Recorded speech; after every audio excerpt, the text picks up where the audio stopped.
കോടതി ജാമ്യം നിഷേധിച്ച ഷർജിൽ ഇമാം കോടതി ഇയാളുടെ പ്രസംഗം വിഷമാണ് എന്നാണ് പറഞ്ഞിട്ടുള്ളത്.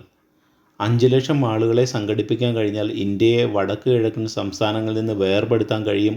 സ്ഥിരമായി അല്ലെങ്കിൽ പോലും കുറഞ്ഞത് 1 മാസത്തേക്കെങ്കിലും അത് സാധ്യമാക്കാം എന്ന് പ്രസംഗിച്ചവനാണിവൻ. റെയിൽവേ പാതകളും റോഡുകളും തടസ്സം സൃഷ്ടിക്കുകയോ പൊളിച്ചു കളയുകയോ ചെയ്താൽ അത് ശരിയാക്കാൻ ആഴ്ചകളെടുക്കും. ഈ വഴിയിലൂടെ പോകുന്ന വ്യാപാരങ്ങൾ നിർത്താൻ കഴിയും എന്ന് പ്രസംഗിച്ചവനാണ് ഇവൻ. അസം സംസ്ഥാനത്തെ വേർപെടുത്തുക നമ്മുടെ ഉത്തരവാദിത്തമാണ്. ചിക്കൻ നെക്ക് പ്രദേശം മുസ്ലിങ്ങളുടേതായതിനാൽ ഇത് നമുക്ക് ചെയ്യാൻ കഴിയാം എന്ന് പ്രസംഗിച്ചവനാണ് ഇവൻ.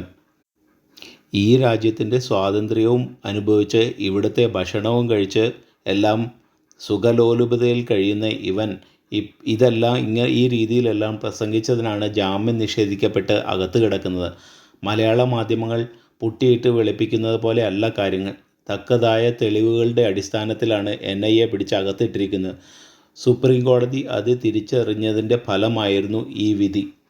മീഡിയ മുക്കാലിൻ്റെ അടുപ്പുകൂട്ടി ചർച്ചയിലും മറ്റ് മലയാള മാധ്യമങ്ങൾ പടച്ചുവിടുന്ന കള്ളങ്ങൾ തൊണ്ട തൊടാതെ വിഴുങ്ങരുത്. യഥാർത്ഥത്തിൽ സത്യം മറ്റൊന്നാണ്. സത്യം തിരിച്ചറിയുമ്പോഴേക്കും കള്ളം ലോകം ചുറ്റി വരും. അതാണ് വാസ്തവം.